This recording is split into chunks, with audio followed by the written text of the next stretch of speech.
right. Good morning to those of you on the East Coast. Good morning also to those of you on the West Coast. I'm your host, Brandon Troy, host and co-creator of Movers and Shakers Unlimited, and I'm joined by Jerome Bourgeois, co-creator, co-founder, feeling a little bit better now, right? But anyway, how's everything, man? Yeah, I know we took a little break last week. That's we did. my bad. I was We a little did. out under the weather, but now feeling a little bit better. So got the Batman gear on. Batman's coming out. I know you're gonna go check it out, man. But good movie. Indeed. So hope you guys are doing well. Again, welcome to our show this morning. As you know, every Saturday, or we try to make it a point, every Saturday to do this week in review, the show that gives you the rundown of the goings on in the entertainment industry. We know that you guys are busy out there, and I know it helps sometimes to get a rundown or a recap of what happened in the past week. Now, before we get into each of our stories, just a couple of minutes as always. Just know that, if you're watching us live, thanks again for watching us live. However, if you're catching it as an archive episode, that you can use that hashtag TWnRMNSU. So that's This Week in Review, Movers and Shakers Unlimited.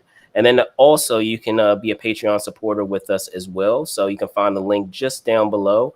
And with that being said, giving a shout out as always to Jerome Bourgeois, our Patreon supporter. Shout out, Joelle. Shout out, sis. Yeah, she just saw Batman too. She loved it. All right, awesome. So with that being said, Jerome, let's hop into the news stories that made the round. So first up, so over the course of this week, we received news that none other than Ariana DeBose will play Calypso in KRAVEN the Hunter. And to give a little more information on it, this is an exclusive out of Deadline. So it says, fresh off her historic win at the SAG Awards Sunday night, Ariana DeBose has her sights set on her next project will be none other than Sony Pictures' Marvel movie KRAVEN the Hunter, which also is starring Aaron Taylor Johnson in the title role. Right now, it's unconfirmed. I know I did mention that it appears that she will be playing the role of Calypso. It's unconfirmed at this point, but it looks like that in terms of the information that they have, that is more than likely the character that she will be playing, which you see there in the picture. So, Jerome, what are your thoughts on DeBose playing this character? Yeah, and also thanks for joining us for this 51st episode. Already at 51. It's crazy. Yeah, she's great. I mean, I saw West Side Story recently, and she was amazing in that movie. I'm not always the biggest fan of every musical, but I really enjoyed that remake. Spielberg did an amazing job, and her performance was amazing, and she's deserving all the accolades that she's getting. So it's not that surprising to me that she's going to be getting a whole bunch of other high-profile roles, and obviously this is a big movie for Sony. So, but it's weird because I'm not gonna lie, like we were talking about this just now.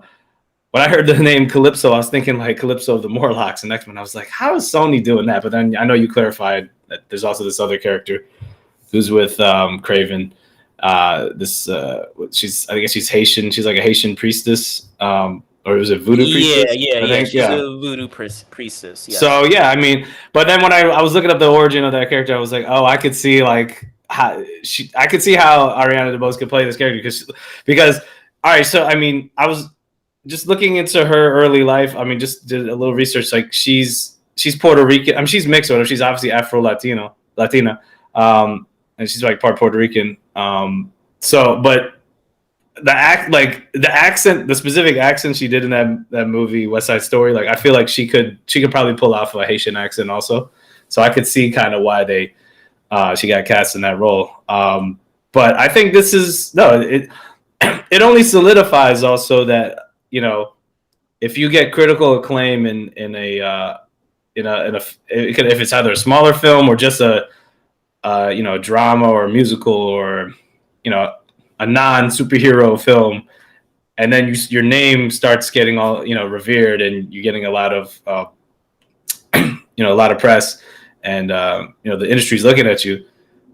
you get offered these other these other roles in bigger movies. Well, or just, I mean, even the West Side Story was a big movie, but I find how it's just so interesting seeing like some of these really great actors that are coming up, or that maybe they were in some other really critically acclaimed films, and then now they're starring in or co-starring in these big superhero films, and to you know, to that point, I feel like that makes that'll at least make the movie better from an acting standpoint, because the better actors you have, the more realistic and more relatable and more compelling these characters become. And even if they weren't as interesting maybe on the page in some of these comics, or maybe forgettable, someone like an actress like of her caliber can, you know, bring it to life, and you know, play with the, you know, the sensibility of the character, and add to it maybe, you know.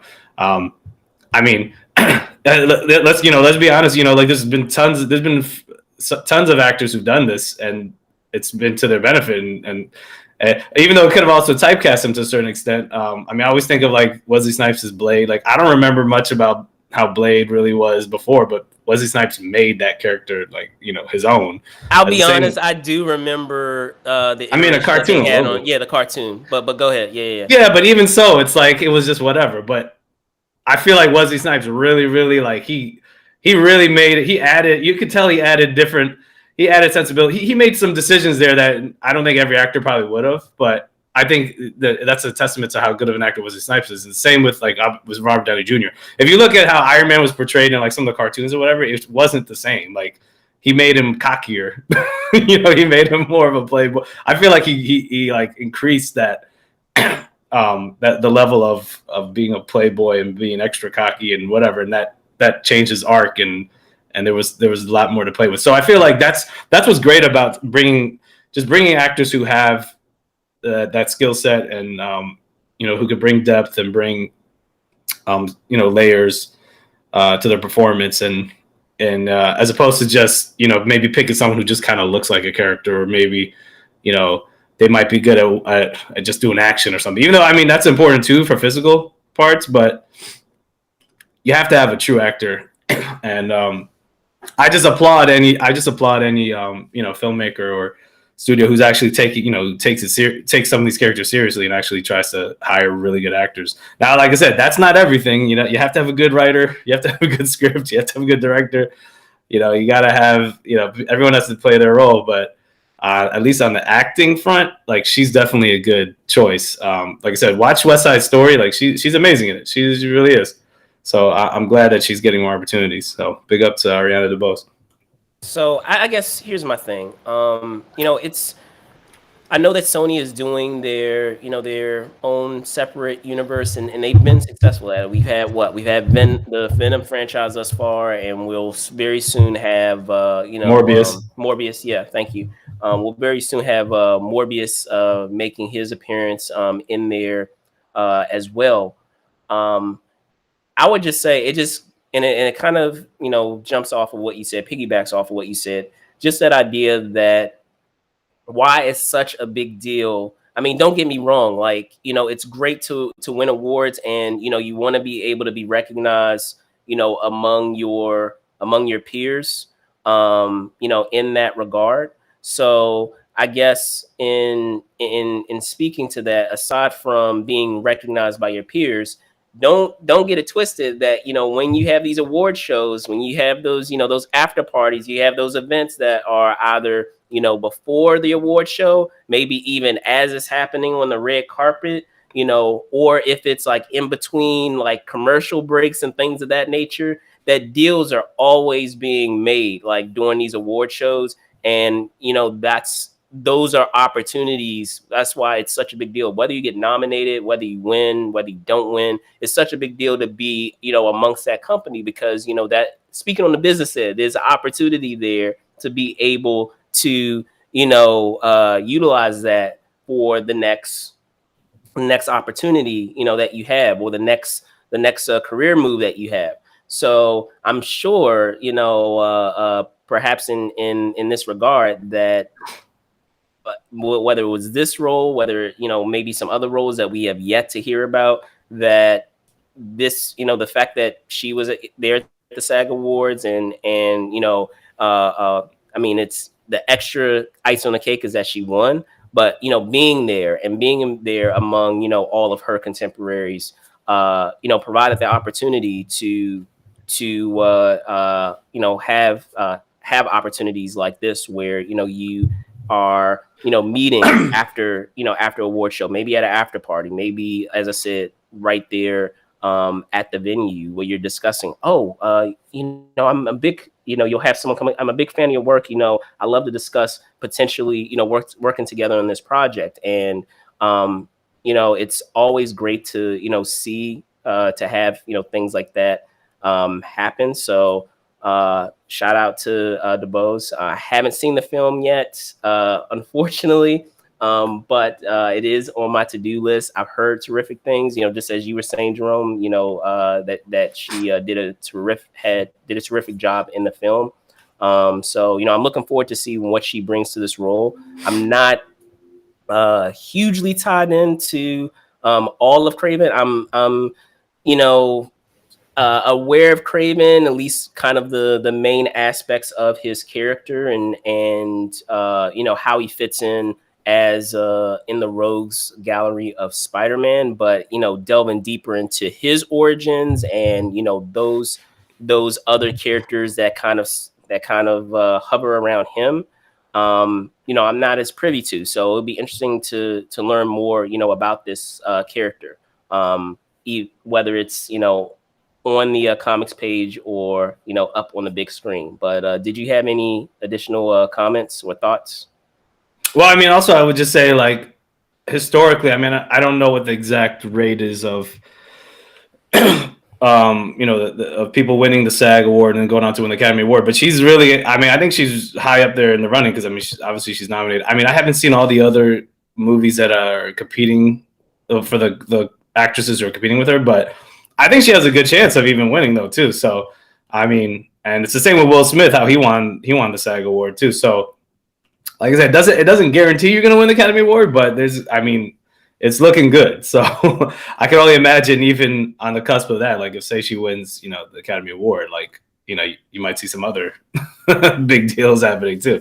So you're right. That's what you do. You got to take advantage of the momentum and make the most Exactly. of it. And that's what, it's just good to see. It's good to see this happen. And it's good to see, even especially like Latinas too. I mean, that's why it's also historic. I mean, she's Afro-Latina. I mean, that was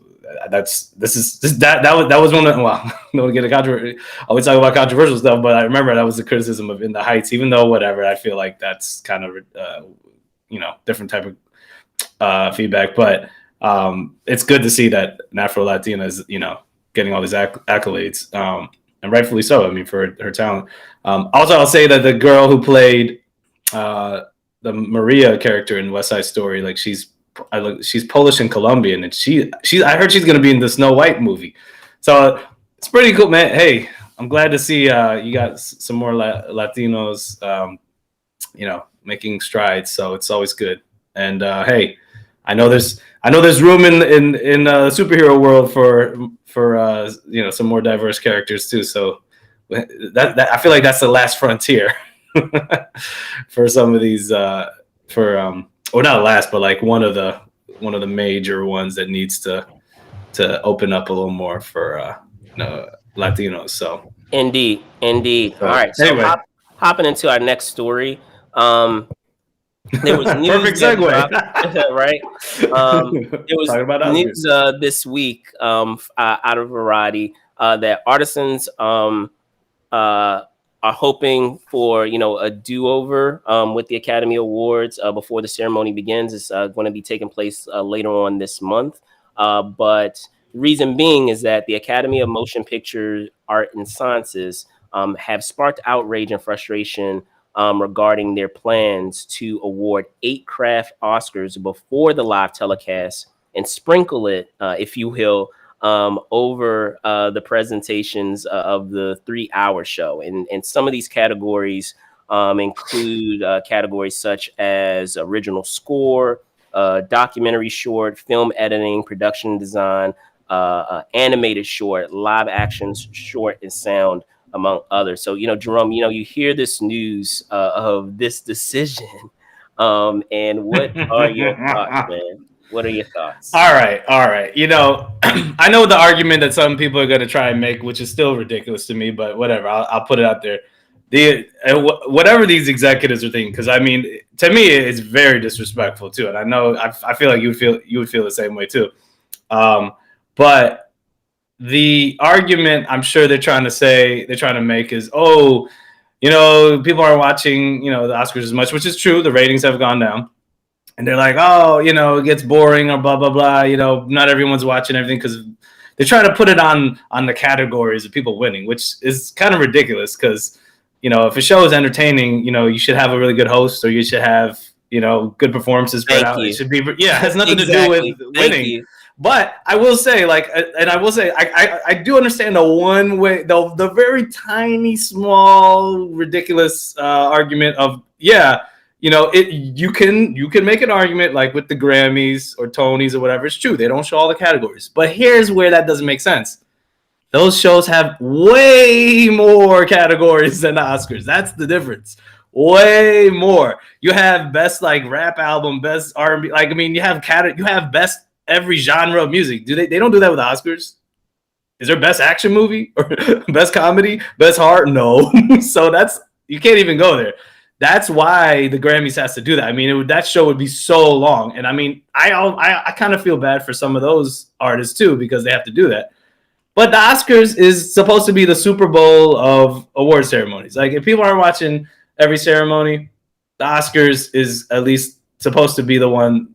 It usually gets the highest, I think, ratings out of all the other award ceremonies. So I get it. That's supposed to be, the premier one that people watch. But like I said, because they don't have as many categories, I feel like they've been getting away with it.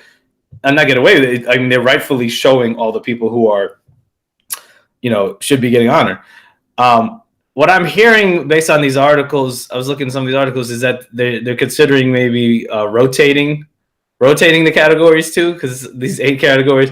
But it's just so laughable because I'm like, how are you going to air best cinematographer or even best animated film? I mean, animated is cool, but you're not going to air best composer or editor. I'm not saying the other ones aren't as important because there's also production design, I think makeup, and some of the short films. That's how people get started. But how are you going to make an argument that the cinematographer is more important than the editor?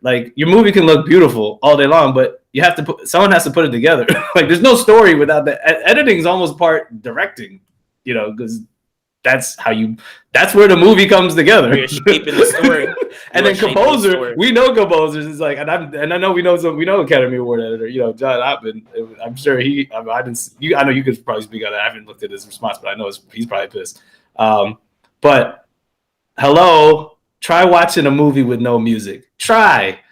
What it's called? It's pretty much a silent film. That's an old era. Okay, there might be people like that sort of stuff, but half of your movie is the music. And your sound. Okay. And that's another category they're trying to. So what, half the movie isn't important? Are you kidding me? Try watching most of these movies without sound, without music. They're going to suck.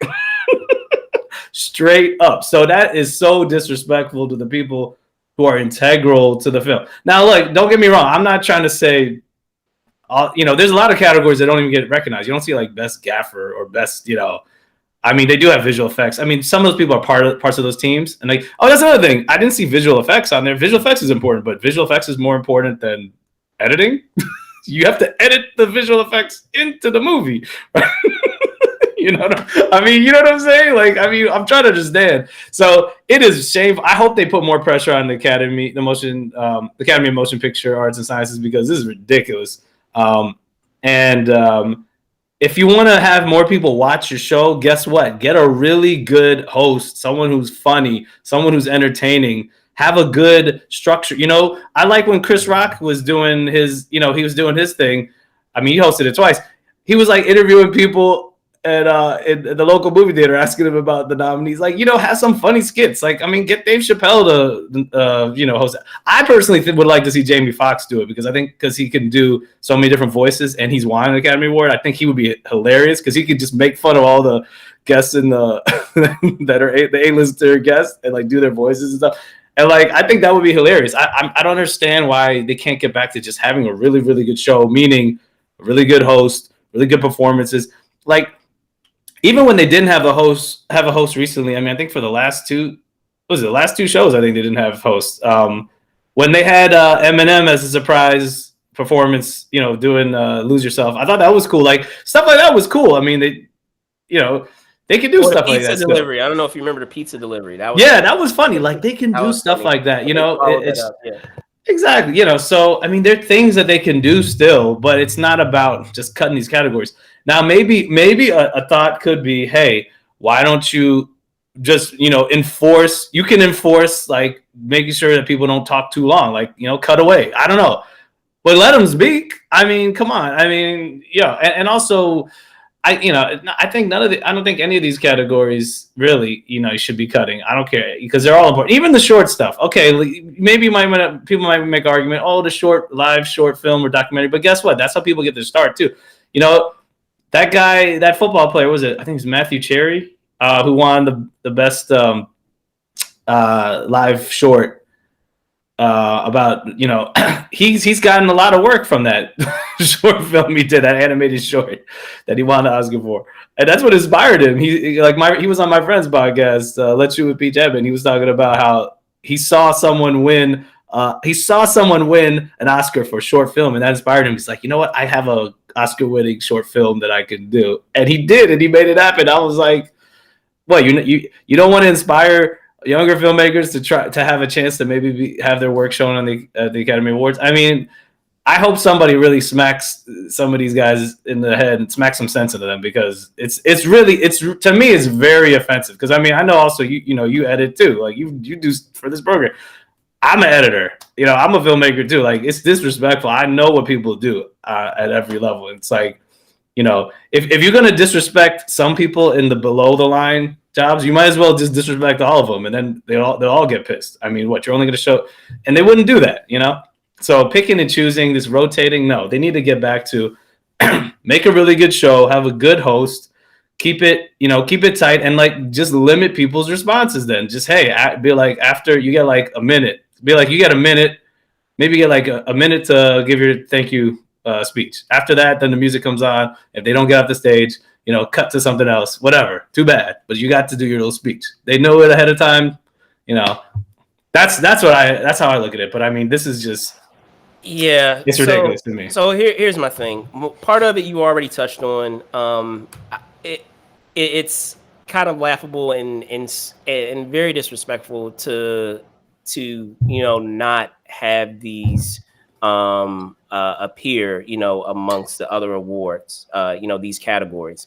And, I'll go into a couple of things. First, I find it kind of ironic that, you talk about the film industry, and you talk about, anyone, even if you're not like deeply entrenched into the film industry or entertainment industry, like if you're watching a movie that's really long, like sometimes, like based on how the product is paced, how the film is paced, is going to determine how you feel about that project. You could watch an hour and a half film and it could still feel like 3 hours just based on how it's paced. You could watch a 3-hour film and it doesn't feel like 3 hours, like just because it's well paced and there interesting things that are happening over the course of the story that keep you enthralled and keep you interested. So that's the first thing, which kind of jumps off or piggybacks off of what you were talking about, of just the idea of, it's not the categories. You just need to make the show better. Like, and this needs to be, more interesting, to keep people enthralled. If it's interesting and there are interesting things that, they're, fun elements, to keep things fresh that are happening in the show, people are going to watch it. It doesn't matter whether it's 3 hours. I'll dare say it won't even matter if it's 4 hours. If it is, if there are enough things, happening in the show and we touched on some of those things that kind of keep things fresh, where you're sitting down with some of the guests, or you have some of these skits that happen that are a lot of fun, then people are going to watch. So I'll say that first. Secondly, I'll also jump into the fact, and again, piggybacking off of what you said, but I'll go in a different direction with it. Is in looking at all of these categories, whether it is, and I'm just touching on some of them, whether it's editing, whether it's production design, it's again laughable that you are not, planning on having these categories being shown, because going back to the first story, it's important for people to feel like they are among their peers, and to kind of provide that separation of not being recognized among your peers by having your work being discussed, and being highlighted among, your peers, by having it televised with everybody else, is super important. Like, so much of these award shows, whether it's, SAG Awards, Oscars, you can go down the line. A big part of that is being among your peers and being able to celebrate your work among your peers. And so many of these categories are so pivotal to many of the of films that you enjoy. Like, I can go down the list of film editing you've already exhausted and gone into detail about, so I'm not even going to get into that. But in talking about production design, production design, you have that world building aspect of what it is that you are seeing on the screen. Like, if you are talking about like any given science fiction project, any science fiction movie, any horror movie, a good part of that, in order to establish the mood or the tone of what it is that you're doing, is by creating the world that the audience is going to see. A good example of that, I know, just offline we were talking about Star Trek. Like, there are certain givens that you're going to expect, if you're watching something that is Star Trek related. You're, of course, you're going to be on the ship. You're going to need to see those interiors of what the various characters have or are dealing with, as they are manning the ship. You have, I'll give you another example, Pirates of the Caribbean. Like, you have all of these elements to establish the world of that film. Jurassic Park, go into Star Wars. Thank the you. Matrix. Like, Matrix. Like, you have keep all going. Of these elements. You could keep going on and on and on, where you have, these are pivotal parts of the movie making process. So, like, the fact that you are trying to not acknowledge it by not having it televised, because that's how it feels to me. If you're not televising among the other awards, you're not acknowledging them among the other awards, which is wrong to me. So, sorry, getting super passionate about this, but like, nah, go ahead, man. I'm mad too about it. Like, whether it's the editing, whether it's production design, I mean, like I said, I'm not going to get into every single one of them, but all of them are important. Everyone started somewhere. In which you were talking about with the short films, everyone starts off somewhere. Many of our household name directors, they started off doing short films. So many of these people that you are seeing in the short film category, we'll likely see again, guys. We'll likely see again later down the line. And isn't that a good story to tell, where you have someone who was at winning the award for a short film, and then they're back to win the award for a full-length feature? Like, I like stories like that. Those are cool stories to me, of showing that progression and that that path, that continued dedication of your craft. The same goes for makeup. Like, makeup is pivotal to like the movie making process. Like, the Joker. We were just talking about. I was just talking about different genre related films. Whether you're talking about horror films, you guys know I love horror films over here. So like, horror films or science fiction, or I mean, anything, period pieces, even drama. Christian Bale as Dick Cheney. Exactly. So like, all of them are key in order to create that movie going experience. And the fact that you are not including it in your broadcast, that's a problem. So like, hopefully, They should all protest. That would be funny if they just don't even go. Be hopefully, like, or do something, man. like this doesn't, stick for what we have for the Oscars. As I said, it's still not too late.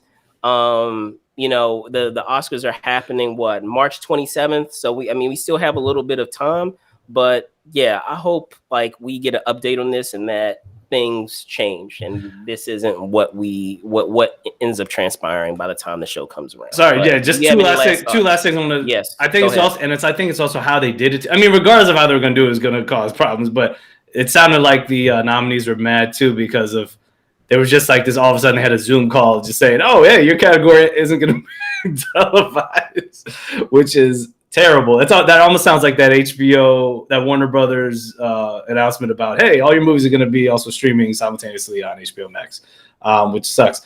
Also, so I think it's also how they probably did it. They probably should have told them at the beginning, even if they were, which still, regardless, it was going to cause uproar and rightfully so. And hopefully they fix it. And then lastly, just to add some details to the point I was making earlier, I looked it up. The Grammys, guess how many categories the Grammys has? 86. You know how many the Oscars has? I just looked it up. 24. So you try to tell me you have that many, your categories are really causing your show to be longer. I mean, I get why the Grammys maybe might cut some because that's a lot of categories. Okay. But yeah, don't try to play that game. And I think, and even the Tonys, I think they only have like 26 or something. I was looking that up. So, that's no excuse. To me, it just sounds like a bunch of laziness on the producer's part or the Academy, just for whatever reason. I don't know what they're thinking, but hopefully they'll course correct ASAP because it's it's just ludicrous that they would even think of not airing all of these categories live as the show is going on. So that's all I wanted to say. Anyway. Indeed. All right. So hopping into our next story. In a story in Variety this week, news came that there is a new Alien film in the works at 20th Century Fox.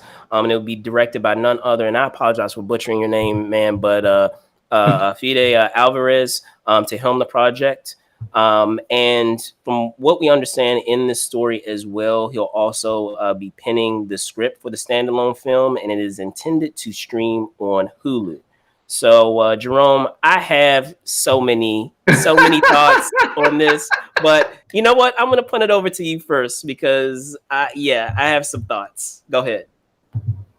Well, it's funny because I was just glancing over this article and I was like, oh, I'm sure you want to talk about this because you love the Alien franchise. I mean, I love Aliens.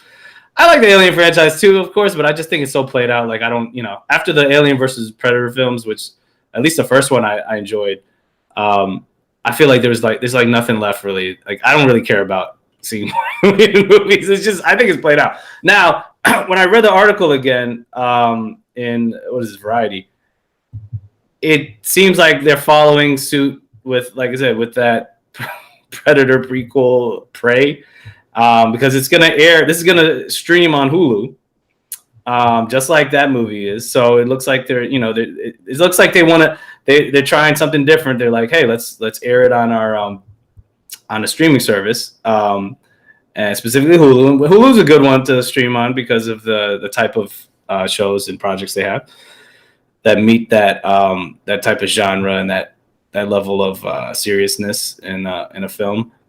But what caught my eye as I kept reading is like there's an Alien series that's also in the works at FX. So that just tells me maybe okay, that might be a little bit different, I guess. I mean, I'm not saying did I really feel like I need to see an Alien like series? Not really, but I don't know. Maybe there could be something there. It makes me wonder if that Predator prequel Prey does well. Are they going to make a Predator series too?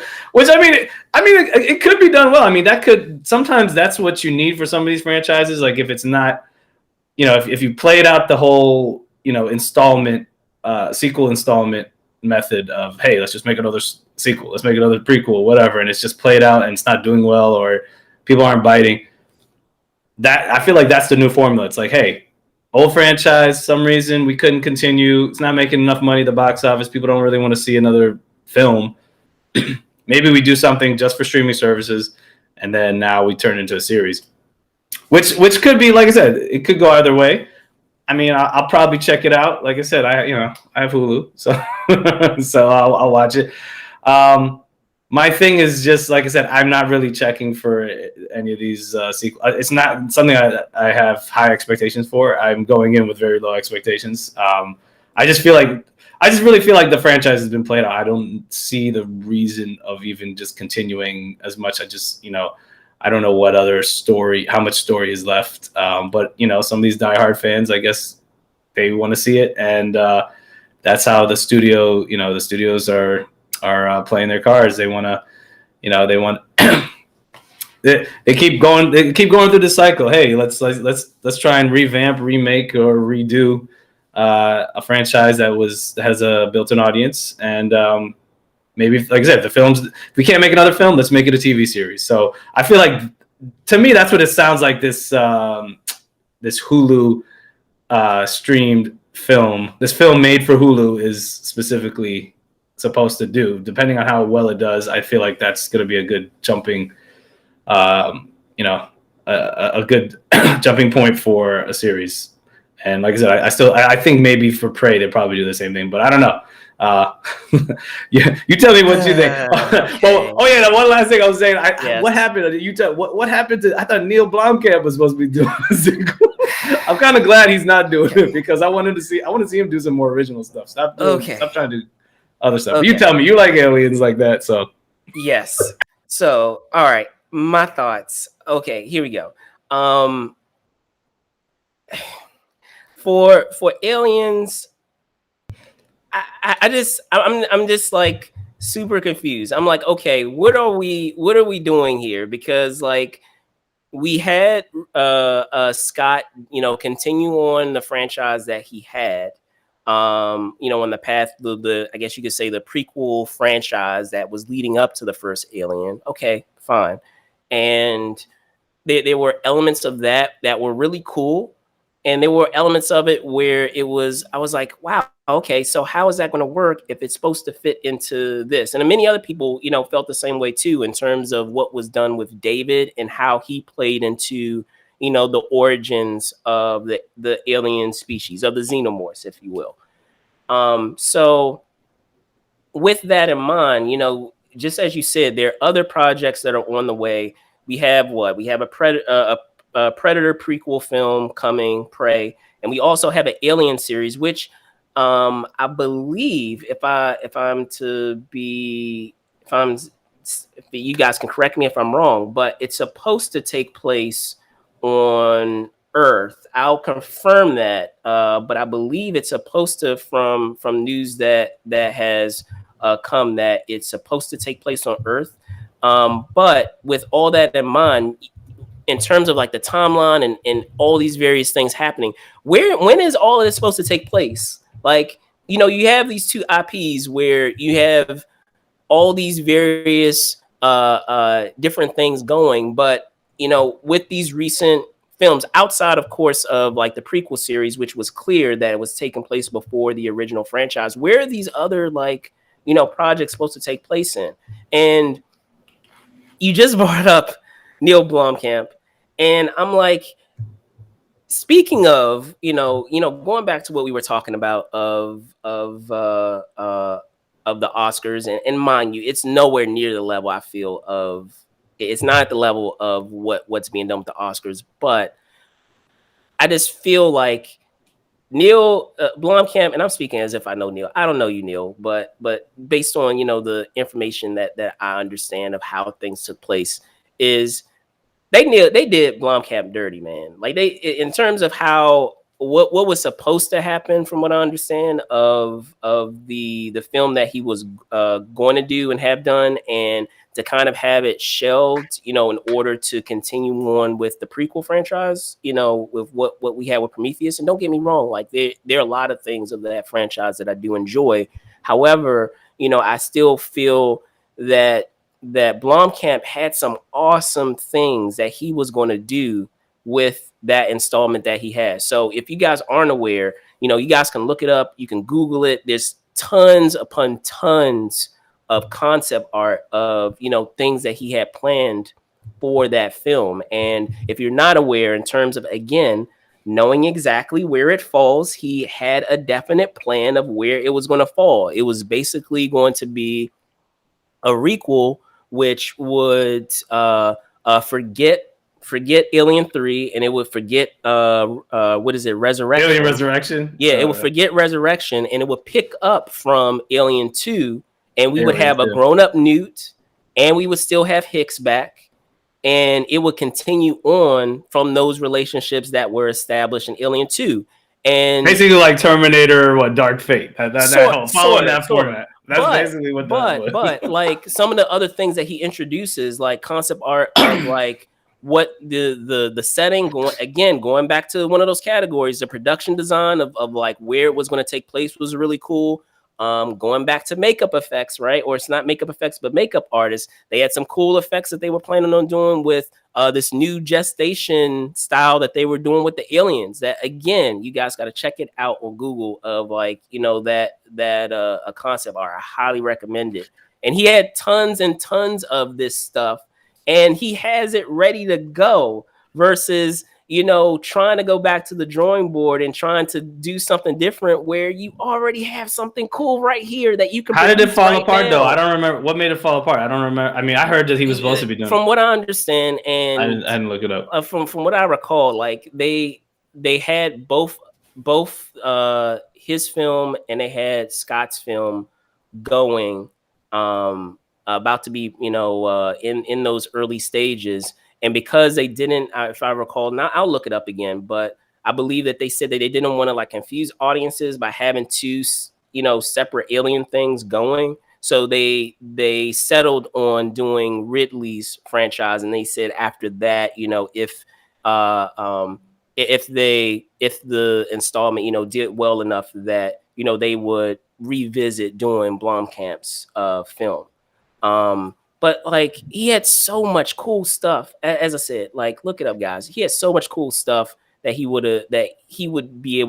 was planning on doing in that installment. And to say that you're, doing another Alien project, and don't get me wrong, like Alvarez is cool. Like I love a lot of his, prior films that he's done. Like Evil Dead, that Evil Dead film that he did is awesome. I love that remake or that requel, however way you want to, coin it, is really fun and it's great. And, it's unfortunate that it's in this, circumstance. Cause again, like I love Alvarez's work, but at the same time, like I still feel like if we're going to, revisit Alien, give Blomkamp that opportunity to do his film. Like, but it might be a blessing. It might be a blessing in disguise. That may, like I said, he could go back to doing some original stuff. Because he was supposed to do a RoboCop like sequel or remake, and I don't know what happened to that. I think it was supposed to be called RoboCop Returns. Yeah, I'm just saying, like it could be a blessing in disguise. I think he did a horror film or something recently, or something. I think I don't know. So like I said, we'll see what happens of it, and we still at this point, if I can look at from what I understand in the story, like we don't even know when it's taking place. Like at least with the installment that Blomkamp was doing, like all of those things are established already. Like it just needs to get you just need to give him his budget and then allow him to do the movie. Like that's all it needs. Like, and versus going back to the drawing board and doing, going through this process all over again. That's Hollywood, man. So, that's just Hollywood, bro.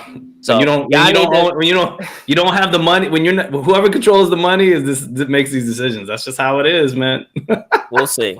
They should probably have an award for that. Who finances the best financier? Who knows? Like, stranger things have happened where, things come full circle, and we're discussing this now, and this story may continue to develop. So maybe we still will get that installment. I'm hoping we do. I don't know, man. Well, I don't know. I mean, I hope they just try different stuff because I don't know. I feel like Aliens play it out, but hey, prove me wrong. Yeah, but hopping into our last story. Over the course of this week, we also received news of a story centered around a long thought dead franchise, if you will. Up, you see the pun there, long thought dead. Um, but no. So this past week, news dropped that Will Smith, as well as Michael B. Jordan, will star in a sequel for the 2007 film I Am Legend. Currently, it's going to be penned by Akiva Goldsman, and it will be produced by Smith as well as Jordan. Jerome, you hear news of this franchise that weren't really anticipating getting a sequel for. What are your thoughts? Oh man. See, this is. I mean, you probably already know what I think. Hey, look, I'm a big fan of both of these guys. Like Will Smith, big up to him. I feel like he is going to win that Academy Award.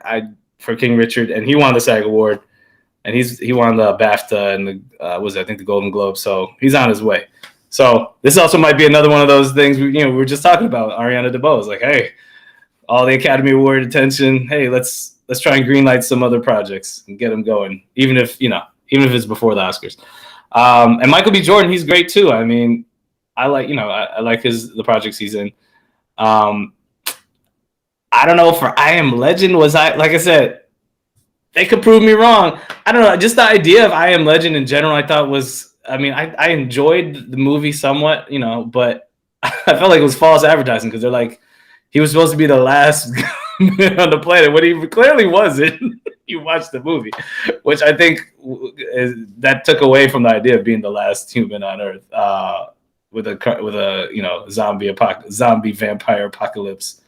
But and the thing is, like, I don't know, they're gonna resurrect Will Smith or something, because I mean, anyway, his character, I mean, whatever, who knows, maybe there'll be flashbacks, maybe he's his son or something, I don't know.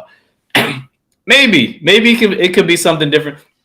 I mean, that's what made that film interesting, the idea of, like I said, being the sole survivor, and he's trying to find a cure for the the virus that pretty much turn everyone into these vampire zombies, and killed his family or whatever.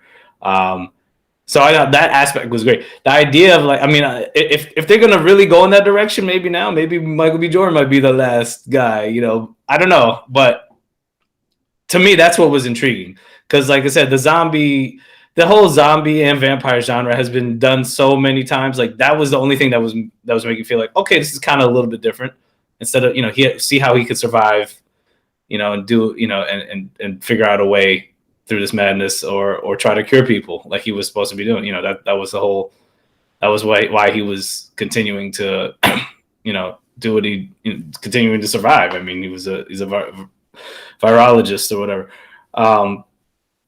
So I don't know. I mean, I'm excited to see them work together, because they haven't worked together on a project, but I don't know. I don't know if this is really going to be the project that is best for them to collaborate on, but maybe they'll work on some other stuff together too. But I don't know. Prove me wrong. They could prove me wrong. I mean, if maybe they get a really good director, a writer. I know Francis Lawrence. It doesn't seem like he's attached to it, at least right now.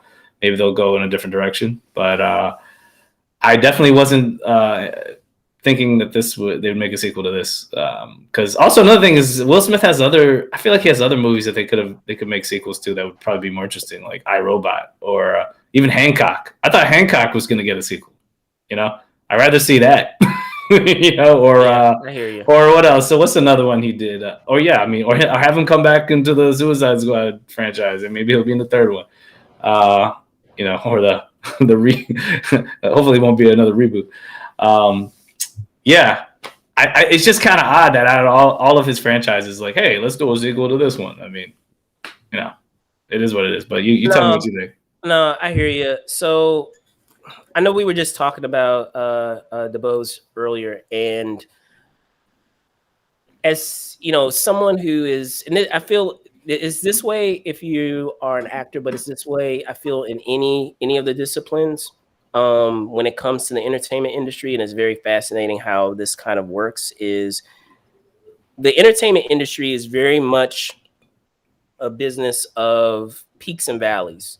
you have, which is why it's so important to, ride momentum while you can. And, we were talking about that earlier of, there are going to be times where, things you have, terrific years and like things are just falling. Boom, boom, boom, boom, boom, boom. All these things are awesome things are happening. And then there are other years where like, someone else, has their moment, to shine, or they have their, uh, awesome year where they have all these things going. And then, it makes its way back to you. And I feel like, that's what we're seeing with Smith. For so long, Smith was, at the top, and you could expect every single project that Will Smith did to do business. And a lot of that, and it's not just with Smith, it's with a lot of household names that just their name attached to a project would guarantee a certain return on a film. And based on what we're seeing with the industry now, that's not as much the case, where it's more along the lines, I feel, of what the IP is, more so than what who's in it. And don't get me wrong, who's in it can help it a great deal, because we still have movie stars, we still have stars that people recognize and people like. But I would say versus maybe different decades that we've had, maybe like the early 2000s or the 90s or the 80s, where just having a name, regardless of what the movie was called, you could put their name on it and like it would make money, it would do business. Well, Denzel can still do it. He can still do it though. So he's one of the few. But still, like, continuing on in that regard, like the business is very much one of peaks and valleys, and I feel like now we're seeing a resurgence of Smith, if you will. So like with the year that he's had with we have we have Bel Air, which is starting remake, yeah. the remake, but he's still involved with, from what I understand. We have King Richard, and his performance there. So it's always interesting to see how that goes, because like I feel like not too long ago, a couple of months ago, and don't get me wrong, like everyone knows who Will Smith is, that I feel like getting recognition, it seems to right all ships, because like you have instances where maybe things aren't going.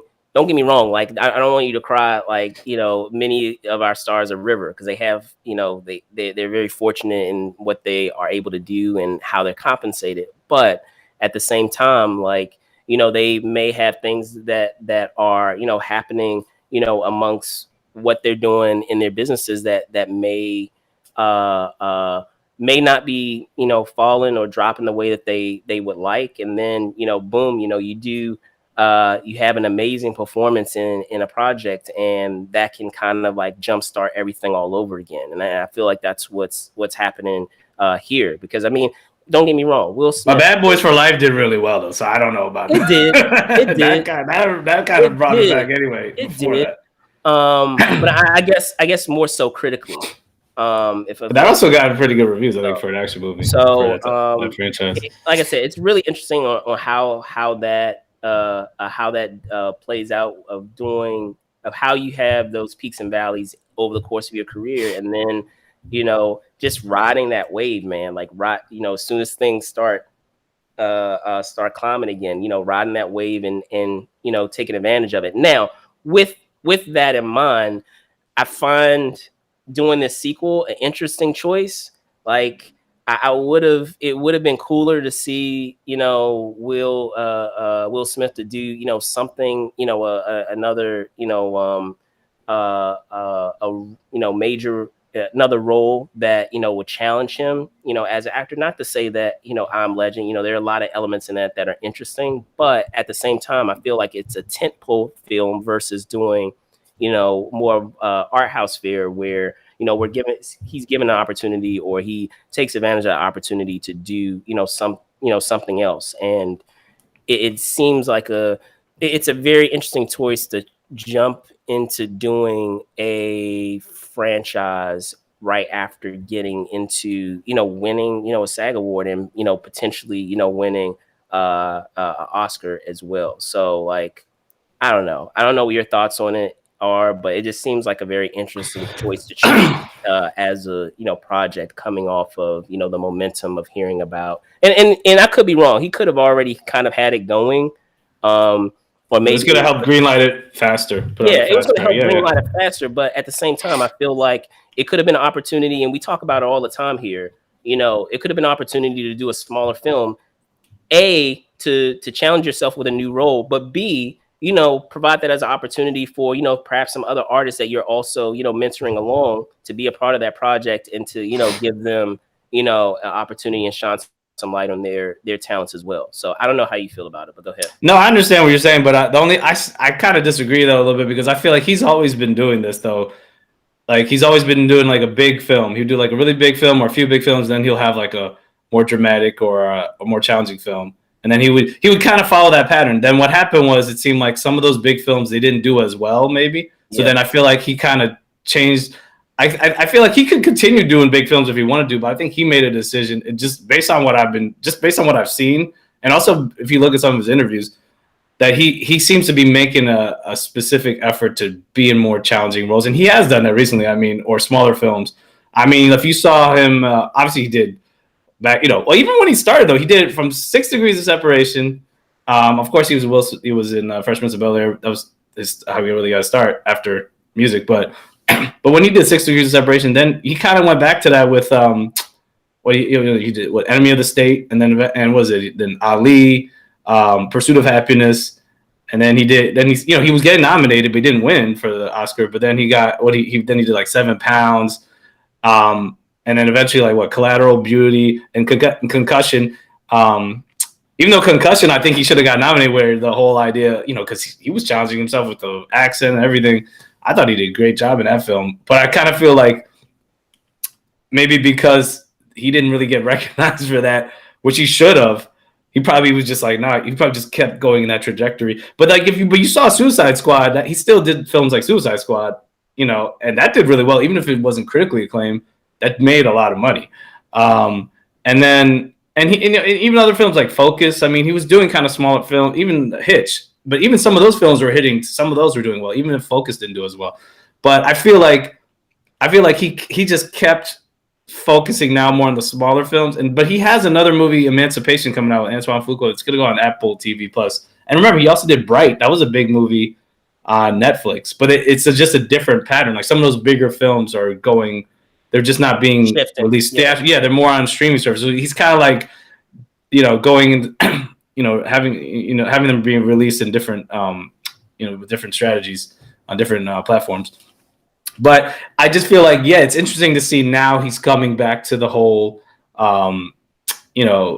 revisiting some of these franchises. And that's why Bad Boys for Life, like I'm saying, that was crucial, because he could have made that movie way earlier. I mean, it was almost like 20 years between Bad Boys 2 and Bad Boys for Life.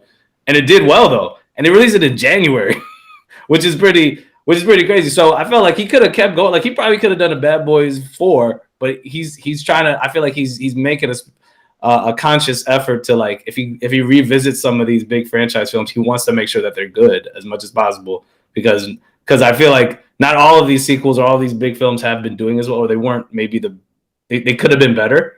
And remember, he wasn't in Independence Day Resurgence either. He could have been in that too, but he was like, for whatever reason, I don't know if it's money or maybe didn't feel it. Probably a good thing he wasn't in it. But I applaud Will Smith for picking these really good smaller films that are challenging him. Like I said, if you watch King Richard, I mean, you saw King Richard now, right? You've probably seen it. Oh yeah.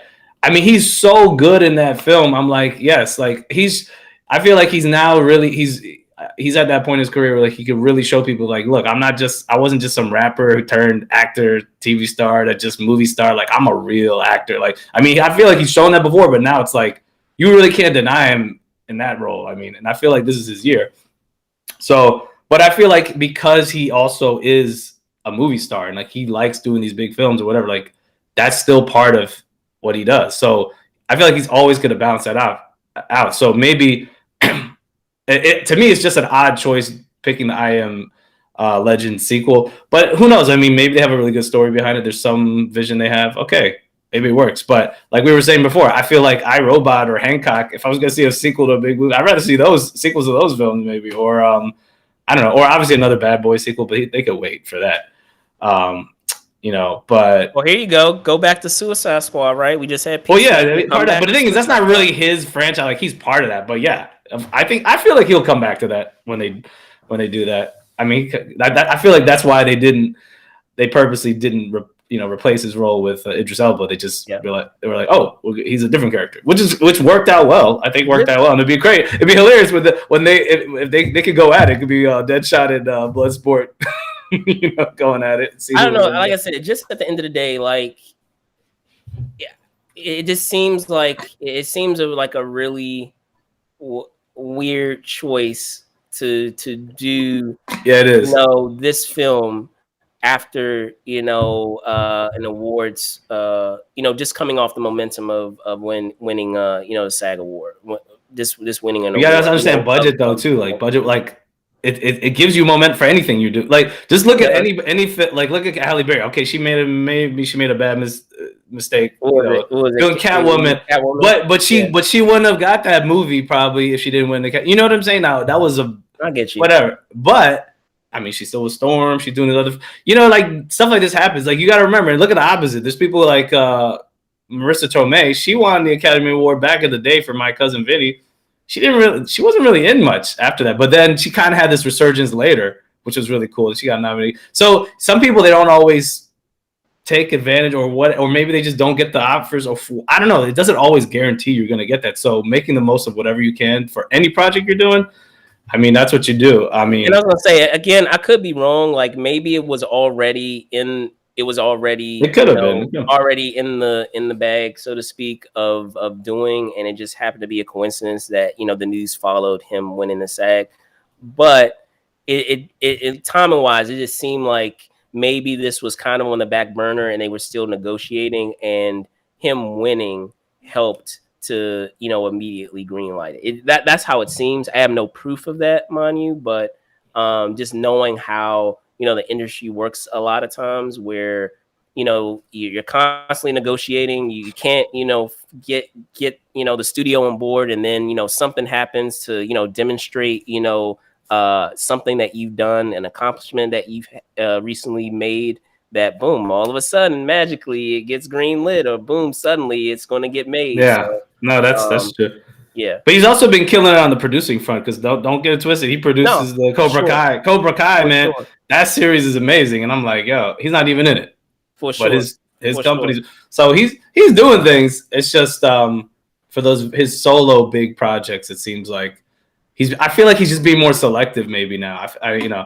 This Emancipation. I mean, I don't know. Maybe, but Emancipation. I haven't seen a trailer or nothing. But that's like his next film. So he's been doing stuff. I mean, And he did turn down Django Unchained. Like, he was supposed to be in Django Unchained. So maybe that's why people aren't aware of this. Way back when he was supposed to be the Matrix. Yeah. So, but that was a good thing, I think. I think it's good that he was in the Matrix. Yeah. I mean, I feel things happen, for a reason, and folks, are put in the roles, fate wise, that they are supposed. But it is funny though. It is funny though that he passed. But it'd be weird to, It's funny to do Wild Wild West instead of the Matrix. But hey, man, Yeah. Right. But all right, so that will wrap up our episode of This Week in Review. Of course, thank you guys so much for watching. Those of you that are watching live, Jerome, I'll pass it off to you. Can you tell folks where they can find you? Yeah, definitely. Thanks for watching. You can find me at Twitter and Instagram at right here, JW Bourgeois 21. Also, you can find us at Movers Shakers Unlimited on Instagram, and also on Twitter and Facebook at Move and Shake UNLTD. So that's Move and Shake UNLTD right there. Also, if you want to support us on Patreon, you can go to patreon.com/MoversShakersUnlimited. And we're, like I said, we're on YouTube. Yep, it's on there. And we're on YouTube, Movers Shakers Unlimited. Definitely like, subscribe, comment, let us know what you guys think about every episode, what we share. Tell your family, friends, tell them to tune in, and also tell us, like, what do you want us? Yeah, what kind of stuff you want us to talk about or cover? I mean, we cover events. You guys saw the Super Bowl stuff. Seems like you guys like the 50 Cent performance, and John May. Well, John May Right, runs everything. right, But right. anyway, yeah, like we cover a lot of fun stuff. I mean, Brandon's gonna be at some more events coming up, and yeah, I might be at something that's coming happening later this month. We'll see. Maybe, maybe not. I'll let you know. But yeah, man, I'll pass it back to you. Thanks for tuning in, though. All right, there you have it. So yes, once again, I'm your host and co-creator, Brandon Choi of Movers and Shakers Unlimited. You can find me on Twitter at Brandon Choi ENT, which you see down below, or Instagram at Brandon Choi _ENT. Just know that we still have, as Jerome says, some cool shows upcoming that are on the way. And just know that typically we do have some breakdowns of some TV shows that you guys enjoy. I know you guys seem to really like what we were doing with The Expanse. We still have Star Trek happening, so rediscovering the Federation. Typically we have it on Saturdays at 12 p.m. Eastern Standard Time. However, just by virtue of another show that or another conflict in terms of scheduling, it will be happening tomorrow at 11:30. So make sure that you join Chris and Josh talking about the most recent episode this week of Star Trek Discovery. And we may have a little mini review. I'll keep you posted, a little mini review of a show that was also happening this weekend that we will attach to that show as well. But other than that, thank you guys so much for watching. Be safe out there, and see you soon. Peace. Peace out.